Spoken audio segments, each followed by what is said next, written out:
Good morning everyone, this is Mahima Singh and I welcome you to my YouTube channel English with Mahima।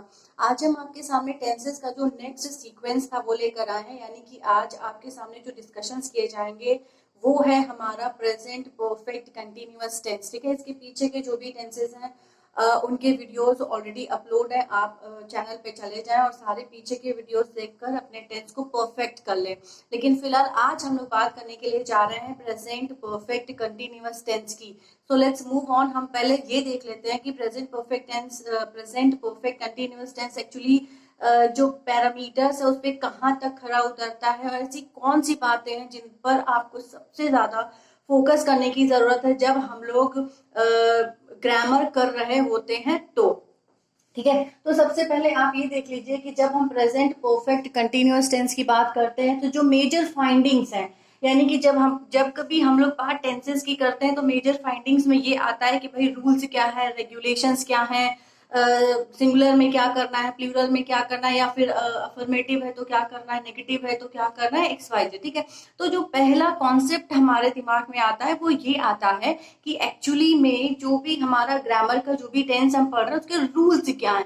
तो सबसे पहले आप rules को समझ लें, रूल्स को जैसे ही आप समझ लेंगे फिर हम आपको ट्रांसलेशन कराएंगे। तो सबसे पहले रूल्स पर आते हैं, तो आप ये देख लीजिए कि जो हमारा सिंगुलर होता है, सिंगुलर के साथ आपको क्या करना है, सब्जेक्ट तो एज यू नो कि अगर सब्जेक्ट सिंगुलर है तो आपको क्या करना है, हैज बीन जो हेल्पिंग वर्ब होती है हमारी वो आपको इस्तेमाल करना है, यानी सिंगुलर के साथ आपको हैज बीन प्लस वर्ब की आईएनजी फॉर्म इस्तेमाल करनी है। अगर हमारा सब्जेक्ट प्लूरल है तो आपको हैव बीन प्लस वर्ब की आईएनजी फॉर्म को इस्तेमाल करना है। ठीक है, तो जो has been, have been plus verb की जो आईएनजी फॉर्म चल रही है कंटिन्यूअस, तो वो तो एक छोटा सा आपका एग्जाम्पल है कि भाई आपको हेल्पिंग वर्ब कौन सी इस्तेमाल करनी है, यानी सिंगुलर है तो आपको हैज बीन प्लस वर्ब की आईएनजी फॉर्म इस्तेमाल कर लेनी है, प्लूरल है तो आपको हैव बीन प्लस वर्ब की आईएनजी फॉर्म इस्तेमाल कर लेनी है। लेकिन इसके अलावा एक मेजर कॉन्सेप्ट है जो आज आपको यहाँ समझने की जरूरत है। हालांकि जब हम प्रेजेंट परफेक्ट करा रहे थे तो भी मैंने थोड़ा सा पार्ट उसका कराया था, यानी प्रेजेंट परफेक्ट कंटिन्यूअस टेंस में आपको दो और चीजें सीखनी होती हैं। उसमें से जो पहला होता है वो होता है सिंस, और जो दूसरा आपको सीखना है वो होता है फॉर। ठीक है, तो सिंस और फॉर का इस्तेमाल क्यों किया जाता है, टेंसेज में नहीं बल्कि हमारे डेली रूटीन लाइफ में भी किया जाता है। जैसे कि अगर हम ये कह दें कि हम लखनऊ में 1998 से रह रहे हैं, अगर हम ये कहें कि मुझे थोड़े समय के लिए अपनी बुक दे दीजिए, अगर हम ये कहते हैं कि मिस्टर शर्मा ने जो भी विजिट की थी वो कुछ घंटों की ही थी, तो ये जो समय बताना है यानी कि कोई फिक्स टाइम है तो हमें क्या करना है, और अगर पीरियड ऑफ टाइम है यानी कि कुछ समय के लिए, 10 घंटे के लिए, 5 घंटे के लिए, 5 महीने के लिए, 2 साल के लिए, लेकिन हम ये नहीं बता रहे हैं कि कौन से 10 घंटे, कौन से 2 साल, कौन से 2 दिन, तो ये क्या है, ये अमाउंट ऑफ यानी पीरियड ऑफ टाइम है। तो इन चीजों को टेंसेस में समझाने के लिए जो कॉन्सेप्ट आपको दिया गया उसको हम कहते हैं सिंस और फॉर। तो आप आराम से देख लीजिए कि जो सिंस होता है, सिंस का इस्तेमाल आपको किस लिए करना है, पॉइंट ऑफ टाइम, यानी कि निश्चित समय के लिए आपको सिंस का इस्तेमाल करना है। अगर दिए गए सेंटेंस में एक सर्टेन टाइम दिया गया हो, जैसे कि 2 बजे से 5 बजे से, या फिर 98 से या फिर मंडे से, मतलब ये सब अगर आपको दिया है, यानी कि since 2 o'clock, since January, since morning, since Monday, since 1997, या फिर सिंस लास्ट नाइट, यानी कि दिए गए काम का अगर पर्टिकुलर समय दिया गया है तो आप सिंस इस्तेमाल करेंगे। उसके उल्टा आते हैं फॉर पे। फॉर होता है पीरियड ऑफ टाइम, यानी अनिश्चित समय के लिए। आपको ये नहीं बताया जाएगा कि कोई भी काम कितने समय के लिए हो रहा है। फॉर एग्जाम्पल आप देखिए, फॉर पहले नंबर पे मैंने लिखा है फॉर 2 hours। 2 hours मतलब कि पूरे 24 घंटे में वो कोई भी 2 hours हो सकते हैं। मैंने आपको ये नहीं बताया कि 4 बजे से, 5 बजे से, 10 बजे से, मैंने आपसे ये कहा कि फॉर 2 hours, यानी दिन भर के कोई भी 2 घंटे, फिक्स नहीं है। ठीक है, फिर देखिए for 4 days, for 7 months, for a long time, for a long period, या फिर फॉर सम टाइम, यानी कि जहां पर आपको समय दिया हो वहां पर आपको सिंस इस्तेमाल करना है, जहां पर आपको समय ना दिया हो, अनिश्चित समय हो, वहां पर आपको जो इंग्लिश ग्रामर होती है उसमें आपको फॉर का इस्तेमाल कर लेना है। ठीक है। तो चार चीजें आप समझ गए कि सिंगुलर की जो हेल्पिंग वर्ब है वो has been plus Y verb की आईएनजी फॉर्म है, प्लूरल है तो हैव बीन प्लस वर्ब की आईएनजी फॉर्म है, सिंस आपको पॉइंट ऑफ टाइम के लिए इस्तेमाल करना है और फॉर आपको पीरियड ऑफ टाइम के लिए इस्तेमाल करना है।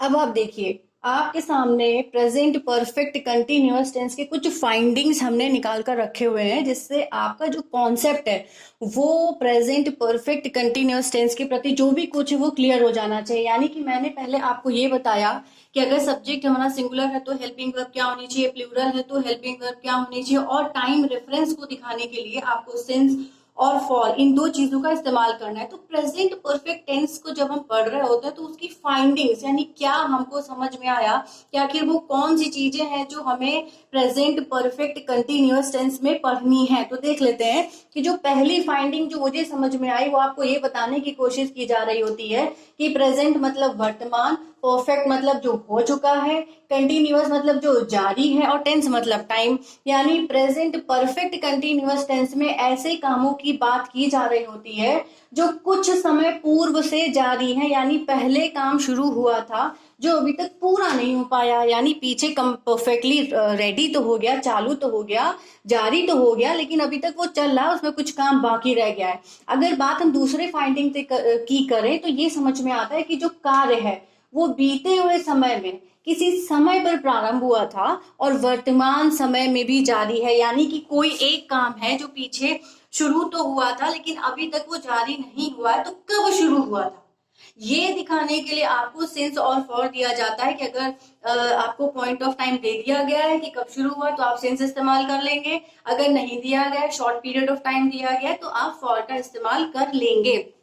ऑलराइट, तो आप देख लीजिए कि सिंस और फॉर किसके लिए यूज किया जाता है, समय बताने के लिए, यानी पीछे जो काम शुरू हुआ किस समय शुरू हुआ ये दिखाने के लिए आपको सिंस और फॉर का इस्तेमाल करना है। फॉर एग्जाम्पल देखते हैं, I have been waiting here since 6 o'clock, यानी आपको एक काम बताया जा रहा है कि सारी शर्तें आपकी पूरी हो रही हैं, जो भी टेंसेस को रूल्स होते हैं। ये देखिए, have been plus ING form of the verb, has been plus ING form of the verb, यहां लग गया सिंस और यहां लग गया फॉर। अब देखिए, प्रेजेंट परफेक्ट कंटिन्यूअस टेंस की सारी शर्तें ये सेंटेंसेस पूरे कर रहे हैं। अब बात कर लेते हैं फीलिंग्स की कि इन सेंटेंसेस को देखकर हमको क्या फीलिंग आ रही है, क्या समझ में आ रहा है। I have been waiting here, यानी हम किसी से ये कहने की कोशिश कर रहे हैं कि हम 6 बजे से आपका इंतजार यहाँ पर लगातार कर रहे हैं, यानी कि पॉइंट ऑफ टाइम दे दिया, कब से इंतजार कर रहे हैं, 6 बजे से इंतजार कर रहे हैं। यहाँ आते हैं, Tanya has been sinking for the last 2 hours. Last 2 hours मतलब आपको ये नहीं बताया गया कितने बजे से, आपसे ये कहा जा रहा है कि तान्या पिछले 2 घंटे से जो गाना है वो गा रही है। ऑलराइट, तो जब समय नहीं दिया रहेगा तो आप फॉर लगाएंगे, और जब समय दिया रहेगा तो आप सिंस का इस्तेमाल कर लेंगे। अब कुछ सेंटेंसेस देख लेते हैं। ये सेंटेंसेस आपके सामने लिखे हुए हैं। अब हम ये समझने की कोशिश करेंगे कि actually present perfect continuous tense तक आने से पहले जो काम है वो किन प्रक्रियाओं से गुजरता है। जैसे कि सबसे पहले ने लिखा कि वह लिखता है, ही राइट्स, यानी कि चीजें सर्टेन नहीं है, हमने बस ये कह दिया कि ही राइट्स। फिर हम दूसरे सेंटेंस पे आते हैं, ही इज राइटिंग, हमने ये कहा कि वो लिख रहा था जो अभी भी कंटिन्यू है, यानी कि he is writing continuous tense. वह लिख चुका है, अब हम ये कहने की कोशिश कर रहे हैं कि वो लिख रहा था, वो काम उसने पूरा कर लिया है। राइट, अब आते हैं चौथे सेंटेंस पे, वह 2 घंटे से लिख रहा है, यानी कि he has been writing for 2 hours. अब ये जो लिखने वाला काम है, आप फीलिंग्स पे जाइए, सेंटिमेंट्स पे जाइए, समझदारी पे जाइए कि जो सेंटेंस है परफेक्ट कंटिन्यूअस टेंस का, वो आपसे ये कहने की कोशिश कर रहा है कि कोई काम है जो बीते समय में शुरू हुआ था, कंप्लीट नहीं हुआ, इसलिए अभी भी जारी है। He has been writing for 2 hours.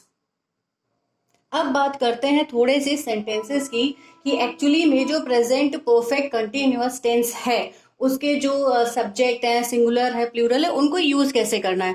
पहला सेंटेंस मैंने आपके सामने ये लिखा है कि वह 2 घंटे से खेल रहा है।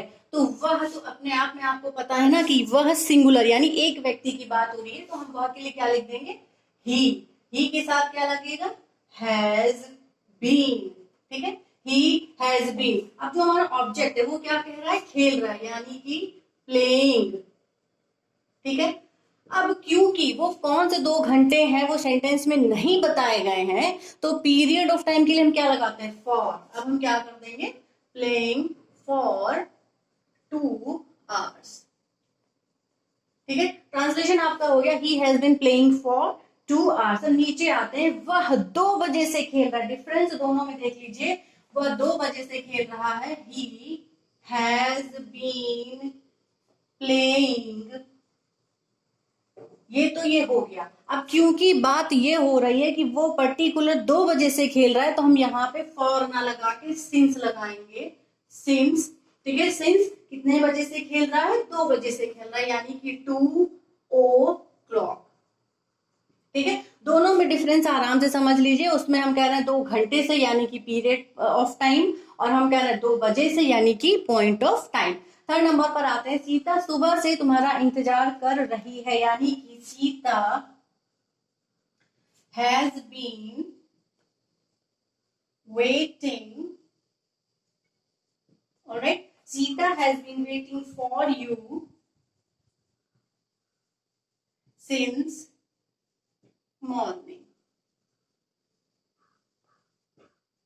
ठीक है, जो नेक्स्ट सेंटेंस है वो हमारा ये है कि राम 1 माह से किताब लिख रहा है, यानी कि श्योरिटी नहीं दी जा रही है, तो हम क्या लिखेंगे, Ram has been writing, Ram has been writing a book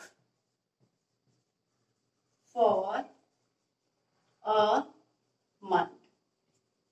ठीक है, ये आपका ट्रांसलेशन हो गया कि हम एक्चुअली किस तरह से करते हैं। कुछ और सेंटेंसेस देख लेते हैं हम लोग, कुछ और सेंटेंसेस देख लेते हैं, जैसे कि रमेश 1997 से यहां रह रहा है, यानी कि आपको एक पॉइंट ऑफ टाइम दिया गया है 1997।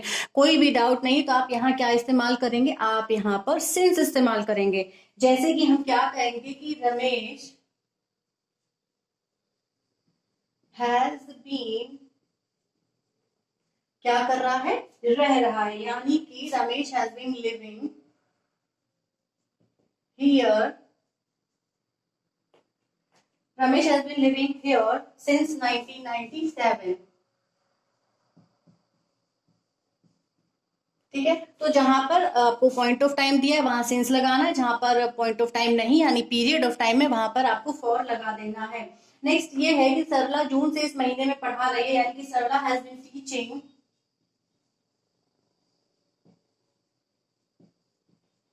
सरला हैज बीन टीचिंग। कहाँ पढ़ा रही है, सरला इस कॉलेज में पढ़ा रही है, यानी कि इन दिस कॉलेज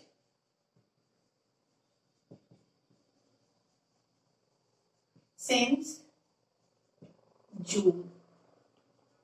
ठीक है, Sarla has been teaching in this college since June. Next देख लेते हैं, वर्षा बहुत देर से हो रही है, बहुत देर मतलब कि कोई टाइम नहीं दिया गया, यानी it has been raining, it has been raining for a long time। Next देख लेते हैं, वे सुबह से टीवी देख रहे हैं, वे मतलब they have been watching, they have been watching TV since, कब से देख रहे हैं, सुबह से, since morning। ठीक है, ये इसका ट्रांसलेशन हो गया। कुछ और सेंटेंस देख लेते हैं, अगला सेंटेंस देख लेते हैं। अगला सेंटेंस आपके सामने है, मैं 2 घंटे से पढ़ रहा हूं। अब आप समझ गए ना कि 2 घंटा जब दिया नहीं है तो आपको यहाँ पर फॉर इस्तेमाल कर लेना है, जैसे कि I have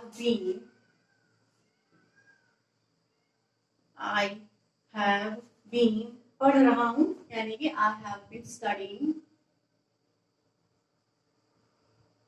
I have been studying for 2 hours।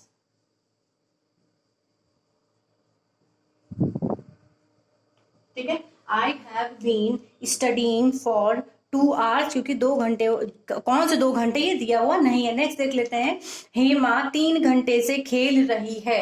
3 घंटे से मतलब कोई पर्टिकुलर टाइम नहीं दिया गया, तो आप अगेन फॉर इस्तेमाल करेंगे, जैसे कि हेमा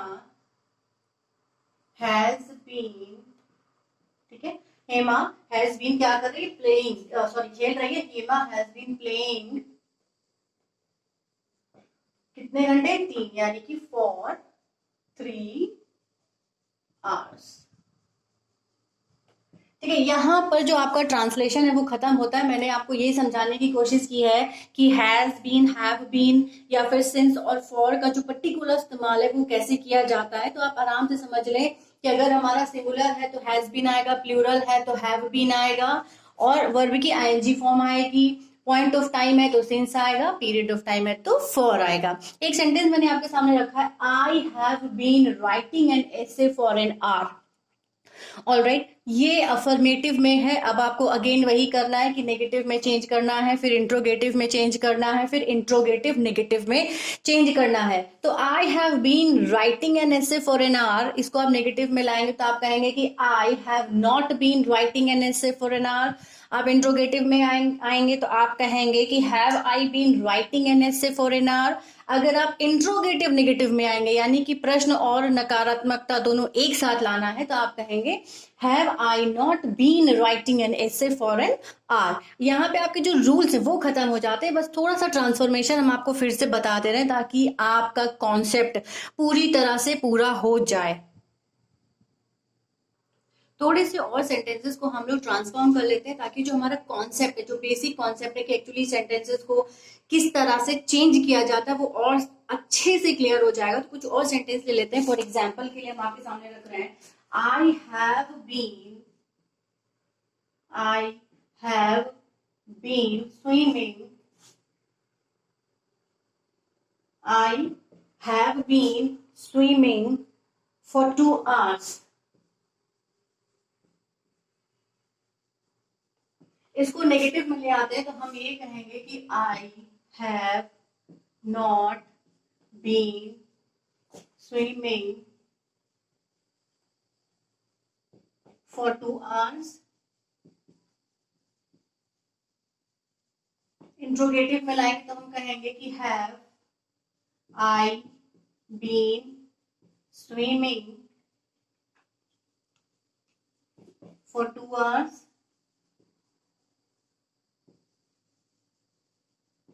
इंट्रोगेटिव नेगेटिव में लाएंगे तो हम कहेंगे कि have I not been swimming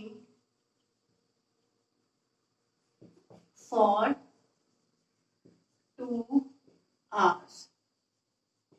ठीक है, आप आराम से समझ लीजिए कि अफर्मेटिव से नेगेटिव, नेगेटिव से इंट्रोगेटिव और इंट्रोगेटिव से इंट्रोगेटिव नेगेटिव किस तरह से आया जाता है। इसके अलावा कुछ और सेंटेंस भी देख लेते हैं हम लोग। नेक्स्ट सेंटेंस देख लेते हैं, he has been playing since morning. ठीक है, ये अफर्मेटिव सेंटेंस है। इसको नेगेटिव में किस तरह से लाएंगे, he has not been playing since morning. Has he been playing since morning interrogative में हो गया। Has he not been playing since morning, ये आपका इंट्रोगेटिव हो गया। नेक्स्ट सेंटेंस लेते हैं, it has been raining since morning, ये आपका अफर्मेटिव है। इसको नेगेटिव में कैसे लाएंगे, it has not been raining since morning. इसी को इंट्रोगेटिव में कैसे लाएंगे, has it been raining since morning. Interrogative negative में कैसे लाएंगे, has it not been raining since morning. ठीक है, ये आपके सेंटेंसेस हैं, आप इनको आराम से पढ़ लें, समझ लें और ये जानने की कोशिश करें कि जो हैज बीन है या हैव बीन है उसको नेगेटिव में किस तरह से इस्तेमाल करना है, और अगर इंट्रोगेटिव आ जाता है तो उसको किस तरह से इस्तेमाल किया जाता है। ठीक है, कुछ और आपको हम बता दे रहे हैं। 2 सेंटेंस और हमने आपके सामने रखे, इनको भी ट्रांसफॉर्म करके देख लेते हैं ताकि कोई कॉन्सेप्ट ऐसा ना हो जो हमारा छूट जाए। पहला सेंटेंस ये है कि they have been singing since 2 o'clock, यानी आपको पॉइंट ऑफ टाइम दिया गया है। अब इसको हम नेगेटिव में लाएंगे तो हम क्या करेंगे, they have not been singing since 2 o'clock। Interrogative में लाएंगे तो क्या करेंगे, have they been singing since 2 o'clock। Sorry, interrogative negative में लाएंगे तो हम क्या करेंगे, have they not been singing since 2 o'clock। ठीक है, इसको चेंज कर लेते हैं, she has been cooking for 2 hours। Negative में आते हैं, she has not been cooking for 2 hours। Interrogative में ले आते हैं, has she been cooking for 2 hours। Has she been cooking for 2 hours? Interrogative negative में आते हैं, has she not been cooking for 2 hours। ठीक है, इन पूरे सेंटेंस में आपने ये समझ लिया है कि हैज नॉट, हैव नॉट, इन सबको किस तरह से आपको इस्तेमाल करना है। यहाँ पर आपका जो प्रेजेंट परफेक्ट कंटिन्यूअस टेंस है उसके सारे कॉन्सेप्ट हमने समझाने की कोशिश की, सब कुछ कंप्लीट हो चुका है। आपको कुछ प्रॉब्लम है तो आप कमेंट बॉक्स में लिखकर मुझे बताएं ताकि हम उसको सही कर सकें। तब तक के लिए गुड बाय, अपना ध्यान रखिए और आराम से पढ़िए कि आपको चीजें समझ में आ सकें।